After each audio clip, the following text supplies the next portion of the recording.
Hey guys, welcome to our quick video on Robinhood's 11 revenue models. And let's first start with why that's even important. So we always think of Robinhood as a trading company who makes money from transaction on trading.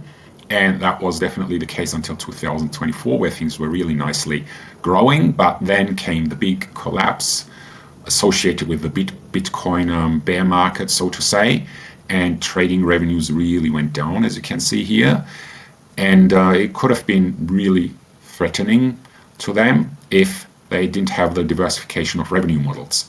In 2022, interest-based revenues grew, and in 2023, it was even the majority of their revenue. So let's take a look which ones these are. First of all, if you like the video, please hit the like button. And now let's jump into the revenue models, 11 of them. So really made clear why it is important to have many different ones for a company like Robinhood. So we know trading and transaction-based revenues based on equities, options trading and cryptocurrency. Equities and options similar, based on payment of order flow, which is the routing of trades. And Robinhood gets a percentage of the bid-ask spread. Some people have criticized this as a lack of interest alignment with the customer and Robinhood, but Robinhood maintains this model, and I think for the mostly small trades that are happening on Robinhood, it is going to be much cheaper for the customer than fixed trading fees.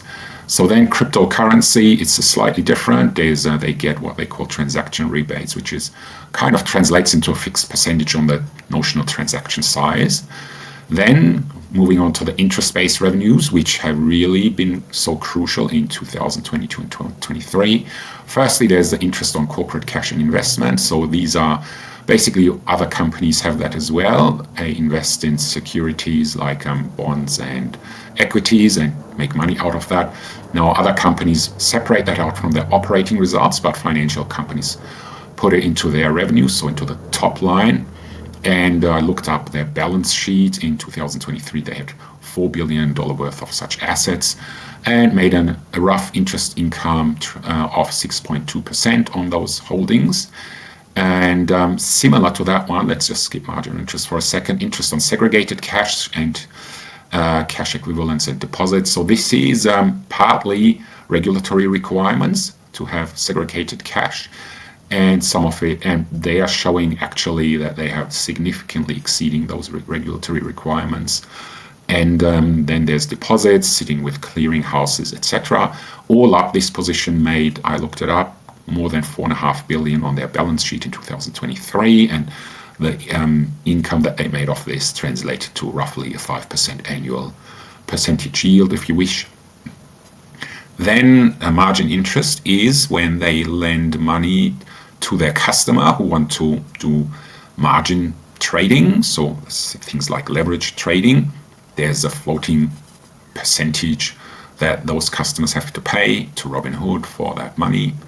And there's the cash sweep. Cash sweep is when Robinhood customers opt to have their money really deposited with partnering banks of Robinhood. Robinhood is not a bank themselves, but they put such monies into partnering banks like the Sutton Bank and get a term deposit yield for their customer and take a portion of that one. Those monies are FDIC insured and up to, I think, $2.5 million. Then there's securities lending, which is a Robinhood customer who owns securities. They can decide to lend it out to a borrower. A borrower would assume that this security will drop in value, so they borrow and sell. It's a put option, and then they have to buy it back when they have to give it back to the lender, and they may make money or they may lose money on that one. So the Robinhood customer will make money on that lending, and Robinhood will take a percentage on that money. Then there's other revenue. The most important one of that one is the gold subscription, which is $5 per customer per month, with quite a range of benefits. And this has been growing very nicely. I think as of mid-2024, there's over 2 million such subscribers. Then a bit more interesting or strange, let's say, really, is proxy revenues for those Robinhood customers who hold securities and don't want to use their voting rights. Robinhood makes a bit of money of transferring them to others who pay for it. And then there's the ACATS fees, which is administrative stuff, which is automated customer accounts transfer service fees if they want to transfer their securities elsewhere. So we have seen, here's how it looked in Q1 2024. 300 million of transaction-based revenues split in this way, and interest-based revenues. So in 2024, it started coming back, the transaction-based revenues. And so this is from our book, where we cover more about Robinhood, including their revenue diversification and how that played out. But the whole book about fintech covers 6 fintechs, so here's more about Robinhood, covers their value propositions related to the offerings: trading, cash, crypto, gold, and retirement. Then the growth levers, customer retention, the business model diversification aspects, their financials in detail, long-term growth drivers, and customer segments. And we're doing similar, we're covering the most fascinating aspects of 5 other fintech companies, which are really, really great ones: Coinbase, PayPal, Fiserv. Have a look at their share price. You won't have seen anything in the fintech space, anything like that, how they have grown. And other amazing companies like CoreLogic and Zero. The beauty and simplicity of Zero is just so beautiful.